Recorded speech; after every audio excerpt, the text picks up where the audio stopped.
Hello everyone, I am Pulkit Mathur, trustee of the Spiritual Bee Foundation, and in this second video of the Hindu-Muslim Unity series, we shall discuss the two critical threats highlighted by the Rishi Avatar Sri Aurobindo and Mother Mirra, which can lead to not just a breakup of India in the future, but worse still, a complete obliteration of Hinduism and India's 7,000-year-old Vedic culture and heritage.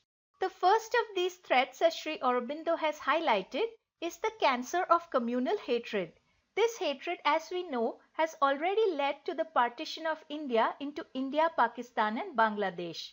And if we allow this hatred to grow further, then Sri Aurobindo tells us that it will lead to not only a further breakup of India, but it will also, like a magnet, attract the second and final lethal blow to India's Vedic civilization, which is an invasion and colonization by communist China.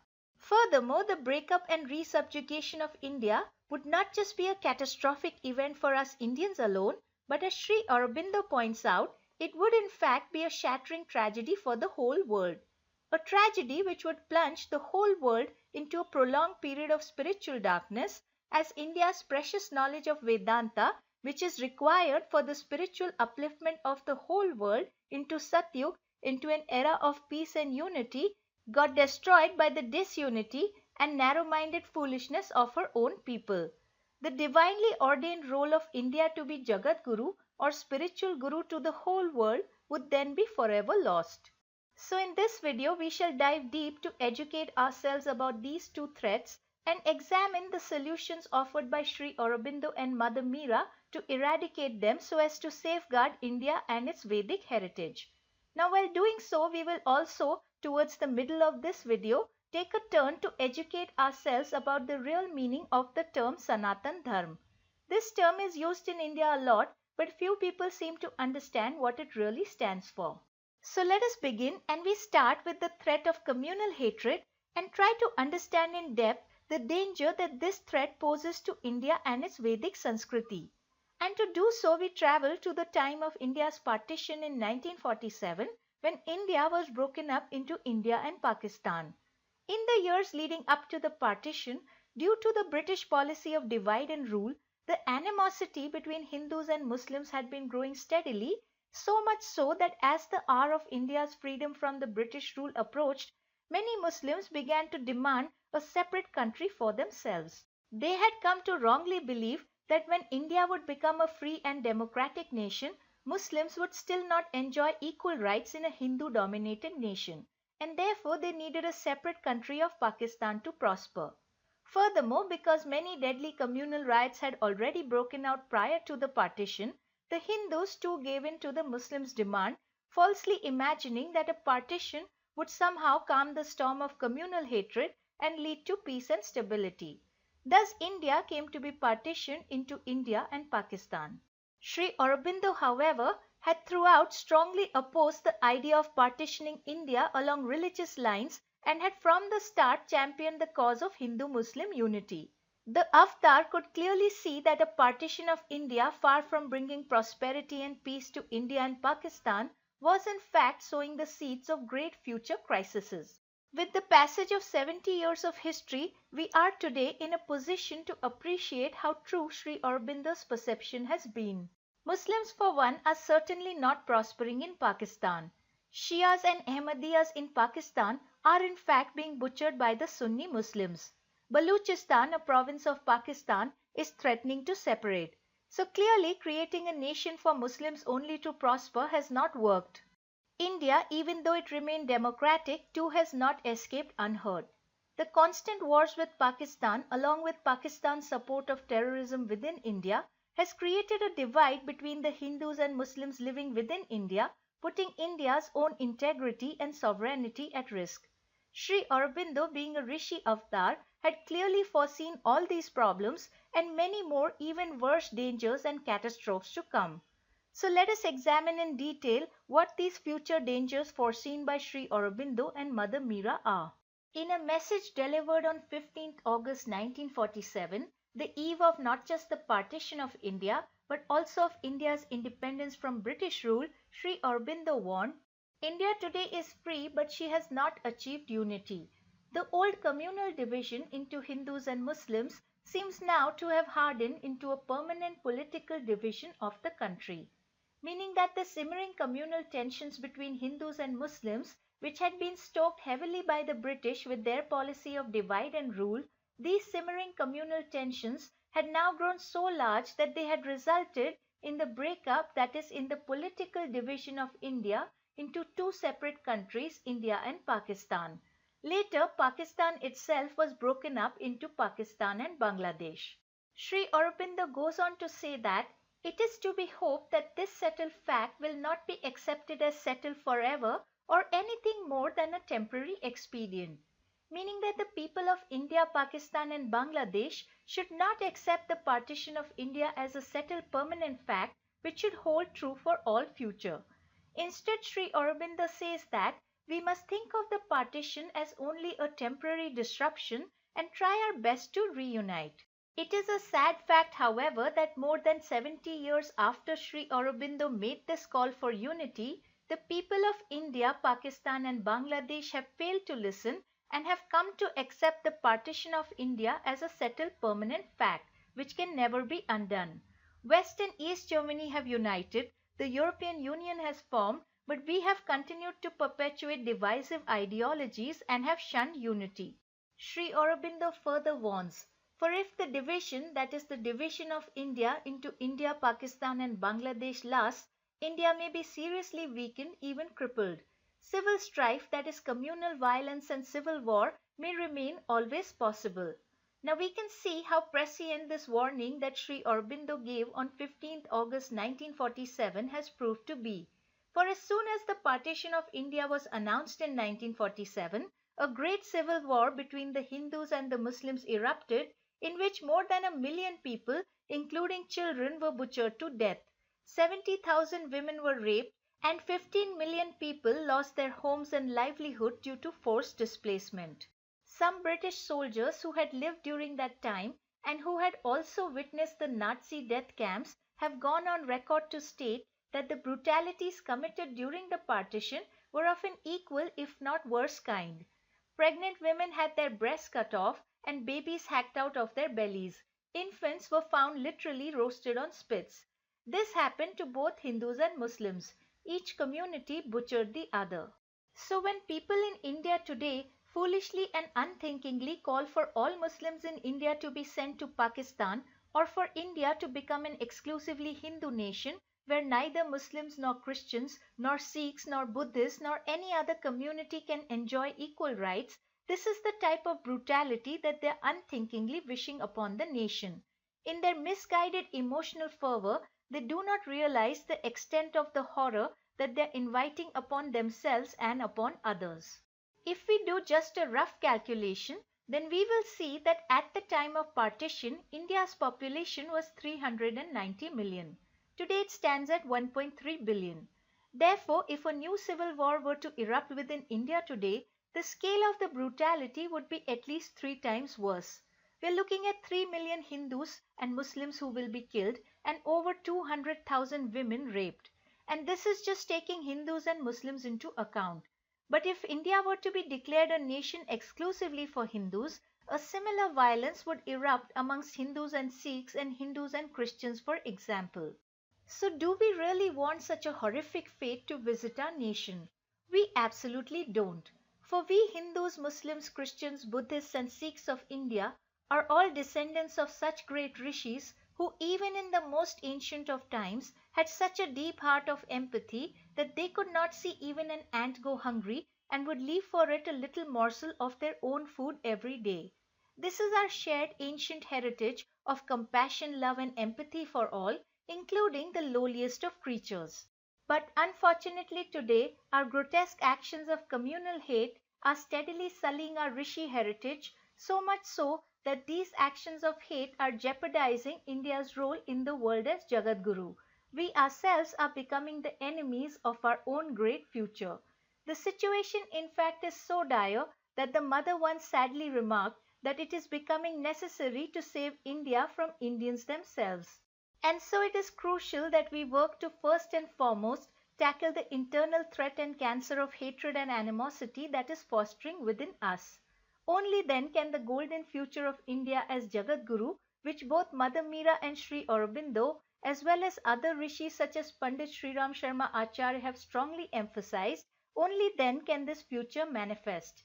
India's true destiny, as Mother has said, is to be Jagat Guru, that is the Guru of the world. To this Sri Aurobindo has further added, it is to India that is reserved the highest and the most splendid destiny by the divine, the most essential to the future of the human race. It is India who must send forth from herself the future religion of the entire world, the eternal religion or the Sanatana Dharma, which is to harmonize all religions, science and philosophies and make mankind one soul.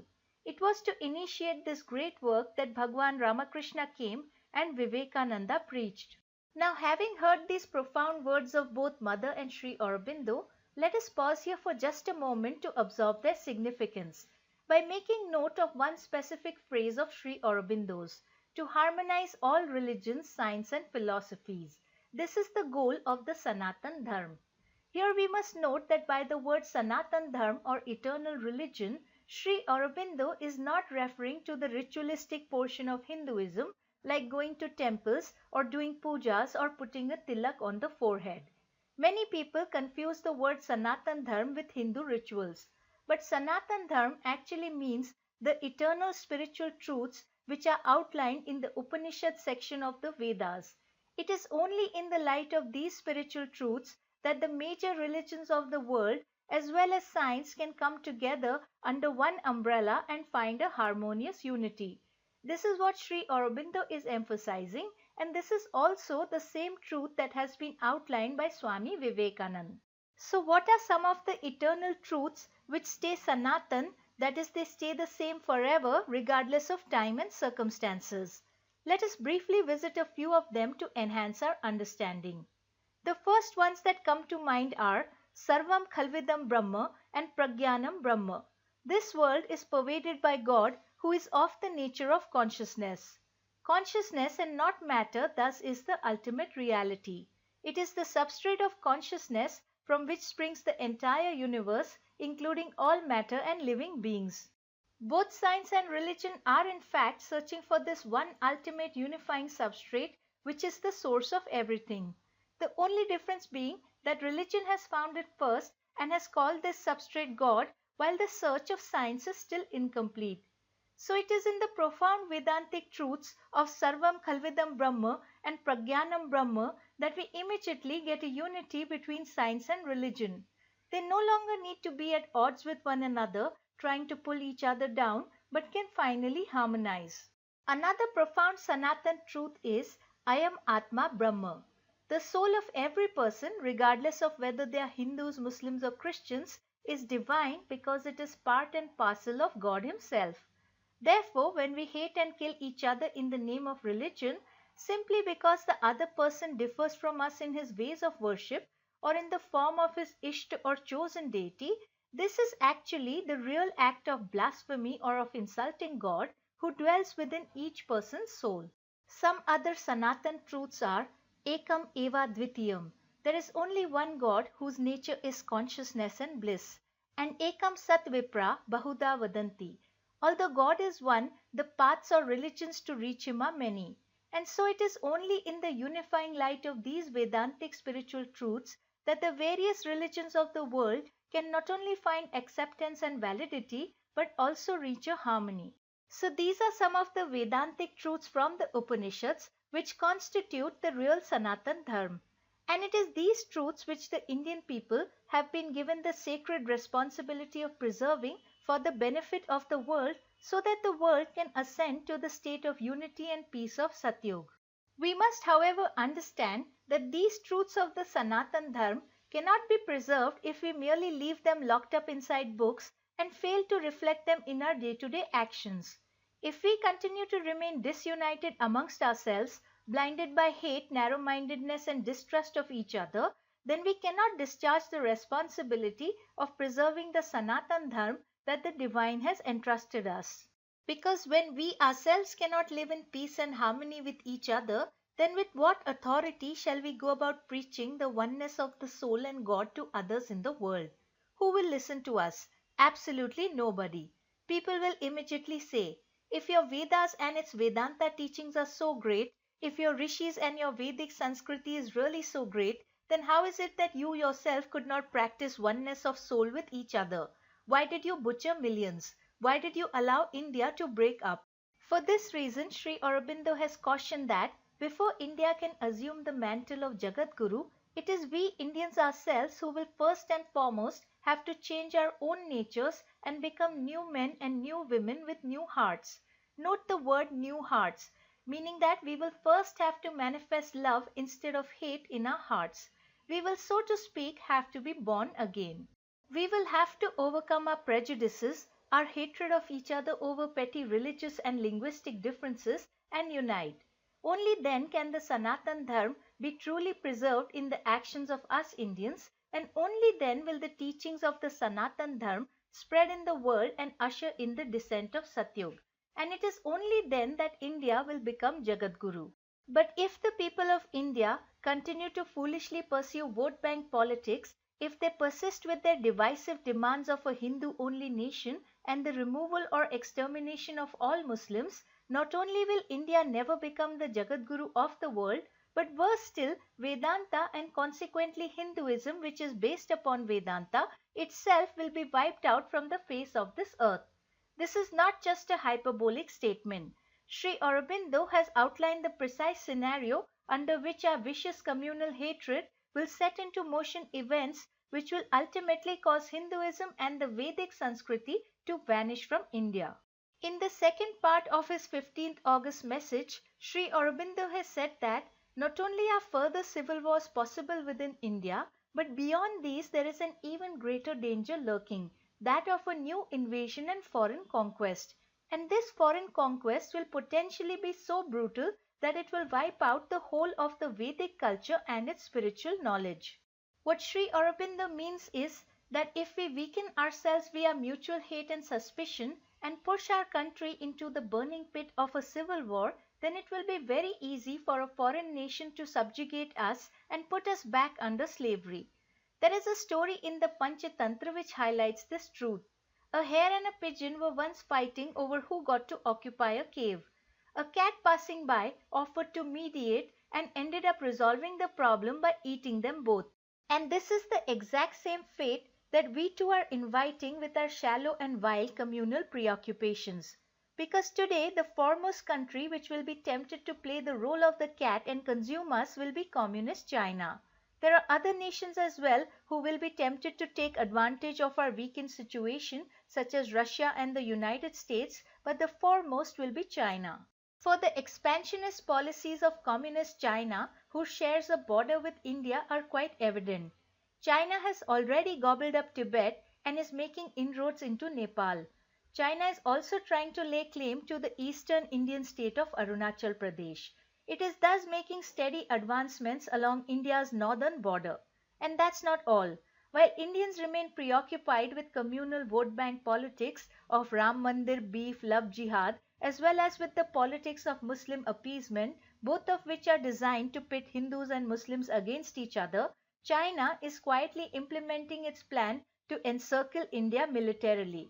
It is building a port in the Pakistani city of Gwadar, which is very close to the Gujarat border. At any time, Pakistan can allow the Chinese military and navy to be stationed there. Moreover, China has already taken control of a port in Sri Lanka and has greatly increased its naval activity in the Indian Ocean. In fact, many RNAW analysts will tell you that Pakistan is actually being used as a tool by China to keep India distracted while the Chinese military completes its encirclement. So the real threat to India's independence and sovereignty, as these analysts explain, is not Pakistan but it is actually China. And the exact same thing has been said by Sri Aurobindo. In 1950, when Mao first invaded a portion of Tibet, Sri Aurobindo warned that the basic significance of Mao's Tibetan adventure is to advance China's frontiers right down to India and stand poised there to strike at the right moment and with the right strategy. We must burn it into our minds that the primary motive of Mao's attack on Tibet is to threaten India as soon as possible. Sri Aurobindo issued this warning in November 1950 just 1 month prior to leaving his body. And 12 years later, China attacked India, just as Sri Aurobindo had predicted. The attack caught the government of India by surprise, as there had not been any provocation from the Indian side. Even though India had a large military, it was nevertheless quite unprepared to deal with the attack, and it was only a strong intervention by the divine that pushed back the Chinese forces and put a stop to their aggression. Both Mother Mirra and Pandit Sriram Sharma Acharya, another great sage and avatar, have described this intervention by the divine to safeguard India from Chinese aggression in their teachings. At the time of the Chinese attack, Mother Mirra had in fact reassured worried disciples by pointing to a map of India and saying, "Can't you see who is guarding India? Isn't the northeastern portion of Kashmir a lion's head with its jaws wide open? It is the lion of Durga." And if we look carefully, we will notice that the portion indicated by Mother does indeed have the shape of a lion's head. The mouth of that lion is wide open and it faces China as if ready to swallow up any army that dares to attack India from that side. Now, listening to this account of Mother, we must exercise great caution and not swell up with false pride and feelings of superiority over other nations. We must understand that such a divine protection is always conditional upon us faithfully discharging our duty and fulfilling our side of the equation by doing the work that the divine expects of us. And this work is to become instrumental in ushering in world unity and peace and the descent of Satyug, by first and foremost manifesting the Sanatana truths of the Vedas in our own behavior. Once we overcome our own differences and unite, then from our own basis of national unity, we can then move forward and apply the teachings of the Sanatana Dharma to progress to regional unity and then continental and finally world unity. If, however, we reject this will of the divine and insist upon pursuing our own ego-driven, short-sighted, hate-filled agenda, then the divine's protection shall be withdrawn from India and the task of ushering in world unity given to a more deserving people from another nation. Furthermore, this withdrawal of the divine's protection due to our own foolishness will also spell our demise, because ever since the 1962 war, the threat of China, far from receding, has actually been growing larger and larger, so much so that today China has almost completely encircled India militarily. And if we persist in our communal foolishness, then the communist government of China will be tempted to play the role of the cat and invade and subjugate us. This, as Sri Aurobindo has warned in his book The Ideal of Human Unity, will result in a complete obliteration of Hinduism and its 7,000-year-old Vedic culture. Sri Aurobindo writes, "In Asia, a more perilous situation has arisen, standing sharply across the way of any possibility of a continental unity of the peoples of this part of the world in the emergence of communist China. This creates a gigantic bloc which could easily englobe the whole of northern Asia in a combination between two enormous communist powers, Russia and China, and would overshadow with the threat of absorption of southwestern Asia and Tibet." Here we pause to note that Tibet has already been absorbed by China. Sri Aurobindo continues, "and might be pushed to overrun all up to the whole frontier of India, menacing her security and that of Western Asia with the possibility of an invasion and an overrunning and subjection by penetration or even by overwhelming military force to an unwanted ideology, political and social institutions, and dominance of this militant mass of communism whose push might easily prove irresistible." By this last line, Sri Aurobindo underscores that the real threat to Hinduism and India's Vedic culture is not Islam or Christianity as many in India wrongly believe, rather it is the forceful military obliteration by the communist ideology of the Chinese government. The evidence of this is already amply present before us in the Chinese takeover of Tibet, where China has thrown out the Dalai Lama and has carried out a systematic campaign of annihilation of Tibetan culture and heritage, the destruction of its Buddhist traditions, monasteries and scriptures, the destruction of Tibetan language, and the transfer of Chinese population into Tibet so as to obliterate its culture and heritage completely. Elaborating on the cultural genocide carried out during China's first invasion of Tibet in 1950, a newspaper writes that Mao's Communist Party of China regarded Tibetan Buddhism, which is the cornerstone of Tibetan culture, as feudalistic superstition. They saw Tibetan temples as counter-revolutionary headquarters and the monks as counter-revolutionaries. As a result, a large number of temples were destroyed and hundreds of thousands of years of historical relics stored in the temples were plundered. Many monks were arrested and imprisoned after being criticized and abused.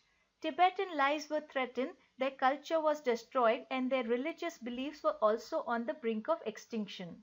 Communist ideology being atheistic and focused on state control, all this is not surprising. In fact, it is not just Buddhism in Tibet which has suffered obliteration by the Chinese. The Communist government of China is also wiping out Christianity and Islam from within its borders. It has in fact banned the online sales of Bibles in China and has demolished large numbers of churches, arrested their pastors and charged them under draconian laws of inciting subversion of government. Islam too has not been left out of the Communist Party's crosshairs. Ever since Mao declared his Cultural Revolution in 1966 and vowed to eradicate all religions, the Chinese government has been persecuting Uyghur Muslims. Today, over 1 million Muslims have been detained in China, being held in re-education camps designed to make them give up their religion. The Chinese regime is doing all this because it wants people to pledge their allegiance to the communist government and not to God. And so this is the exact same fate that we are inviting to India and its neighboring nations of South Asia with our foolish preoccupation with communal animosity. With our festering Hindu-Muslim hatred, we are greatly increasing the chances of a Chinese attack and invasion. Mother Mirra, in fact, in her visions has seen this possibility when she said to a disciple, "But already quite some time ago, I saw China invading India, even South India. And that's the worst of catastrophes. One can expect anything from them, every possible horror." Now, if China succeeds in controlling India, the same cultural genocide will take place not only in India but in neighboring Nepal, in Pakistan, in Bangladesh, in Sri Lanka, Burma, etc. All these countries can expect a complete wiping out of their religions and culture. In fact, before China reaches India, it will invade its smaller neighbors first. So the consequences of a Chinese attack and colonization of India and its neighbors will be extremely catastrophic. Far, far worse than what took place under the British colonial rule or even under the Islamic invasions, because this time the entire culture and religious heritage of the whole region will be wiped out. Not only will Hinduism and India's 7,000-year-old Vedic Sanskriti be eliminated, but the same will be the fate of the various religions such as Islam and Christianity, Sikhism, Jainism, Buddhism, etc., which are practiced within the nations of the Indian subcontinent. All will be wiped out. Furthermore, the scale of cruelties that shall be unleashed too will be of a far worse kind. As the mother has already stated, the Chinese communist regime is capable of unimaginable brutalities. So the solution before us, as Sri Aurobindo has emphasized, is twofold. We must first and foremost remove the internal cancer of hate and thus decrease the chances of an invasion by China. And we must do this by fostering Hindu-Muslim unity within India. We must work to counter the divisive communal agenda favored by politicians and media houses, which pits Hindus and Muslims against each other. We must understand that the aim of communal and appeasement politics is to create permanent vote banks so that the political class can remain in power without having to do any real work. By fostering Hindu-Muslim unity, we will prevent a further fracturing of India along communal lines. With our own unity in place, we must then, as Sri Aurobindo has said, work to undo the political partition of India into India, Pakistan and Bangladesh by pursuing a reunification with these as well as with other neighboring countries such as Nepal, Sri Lanka and Burma, and with any other nation that wants to join, so that a confederation of South Asian nations and Akhand Bharat can be formed along the lines of the European Union.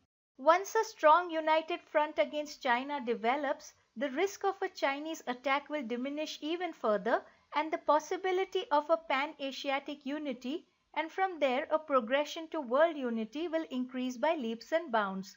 The various religions of the world can then exist in harmony, and the path then will be cleared for the descent of Satyug and for India's ascendancy as Jagat Guru. As Sri Aurobindo has said in his August 15, 1947 message, if the partition of India into India, Pakistan and Bangladesh lasts, India may be seriously weakened, even crippled. Civil strife may remain always possible, possible even a new invasion and foreign conquest. India's internal development and prosperity may be impeded, her position amongst the nations weakened, her destiny as Jagat Guru impaired or even frustrated. This must not be. The partition of India must go. Note the emphasis here on the word must. It shows Sri Aurobindo putting his divine force to ensure that it will take place through whatever means, as he explains next. Let us hope that the unification may come about naturally by an increasing recognition of the necessity not only of peace and concord, but of common action and the creation of means for that purpose. In this way, unity may finally come about under whatever form. The exact form may have a pragmatic but not a fundamental importance. But by whatever means, in whatever way, the division must go, unity must and will be achieved, for it is necessary for the greatness of India's future. What Sri Aurobindo is saying here is that if the nations of South Asia do not unite willingly, then the pressure of external circumstances, such as the threat of a foreign invasion from China or from some other country, will be so great that we will be forced to unite. So either way, whether we are willing or not, unity will come, for it is the will of the divine. It is the will of the divine that India ascend as Jagat Guru of the world by sending forth from herself the eternal religion or the Sanatana Dharma, which shall harmonize and unite all religions, sciences and philosophies and make mankind one soul. And we human beings with our petty egos cannot go against this divine will, for we cannot take on God. So let us heed to the unifying call of Sri Aurobindo and Mother Mirra, as well as to the unifying calls of other rishis such as Sri Ramakrishna, Swami Vivekananda, Pandit Sri Ram Sharma, Maharishi Ramana, Swami Sivananda, Paramhans Yogananda and many more, who all took birth in this critical period of the end of the Kali Yuga, so that they could help usher in the descent of the Satyug by unifying the world. This is the reason why Swami Vivekananda went to America, and so did Paramhans Yogananda. These rishis came to prepare the hearts and minds of the world for the descent of Satyug. So this was their mission, and this is also the mission of those of us who consider them as our gurus. We each have a karmic debt to discharge to these rishis. We must pay our Guru Dakshina, because the good fortune of offering our assistance in their divine work comes only after sustained efforts over many births. Therefore, we who are born in this period of Yug Sandhi, where the Kali Yuga is ending and Satyug is beginning, we must fulfill our side of the obligation. We cannot leave the planet without it. For how will we face these gurus after our death? Our heads will hang in shame. And so we must align our individual will with the divine's and try our very best to usher in peace, unity, brotherhood and oneness in our region as well as in the world. Enough people have died, enough children killed, enough women raped. The time has now come to put a stop to the carnage and ascend to the higher consciousness of Satyug. So let us change ourselves and let us inspire others to change. In this work of inspiring others, you can assist me by sharing this video as well as other content created by the Spiritual Bee Foundation with not just your friends but also with eminent journalists, social workers, scientists, leaders and politicians. You can email the videos to them, or you can tweet these videos out tagging journalists and other thought leaders, or you can send them these videos via Facebook or other social media platforms. Any person you feel is in a position to influence others or is in a position to decide our nation's future or of the world's, please forward these videos to them. It is imperative that we all put in an effort to spread the genuine teachings of Vedanta of our rishis. In this period of Yug Sandhi, it is our duty and responsibility to help bring about a smooth transition by spreading the noble teachings of Vedanta. So set aside a time in your routine specifically to do this. Now before we end, I would like to announce that the Spiritual Bee is now on Telegram. As many of you know, for the last 1 year, I have been sharing a single quote of spiritual knowledge every day with those of you who are WhatsApp subscribers. I am now initiating the same program on the Telegram app. The reason being that it is getting increasingly difficult for me to add new subscribers via WhatsApp. WhatsApp as a platform is not designed to handle large numbers of people. I even switched to WhatsApp for business, but the same difficulties continued. Hence, on the wonderful and timely advice of a spiritual being named Ame, I have now begun to share the same information via Telegram. Thank you, Ame, for this wonderful advice. So, if you are a new subscriber and wish to receive a daily quote of spiritual knowledge from the rishis, as well as links to the latest articles and videos, I strongly encourage you to join via Telegram. Old subscribers can continue to stay on WhatsApp. The WhatsApp broadcast will continue, but new subscribers please join via Telegram. Telegram is just like WhatsApp, only much better. So I look forward to connecting with you on Telegram. And don't forget to give your Shramdan to the rishis, that is to donate your effort by broadcasting their teachings as widely as possible. Take care, and we shall meet again in the next video.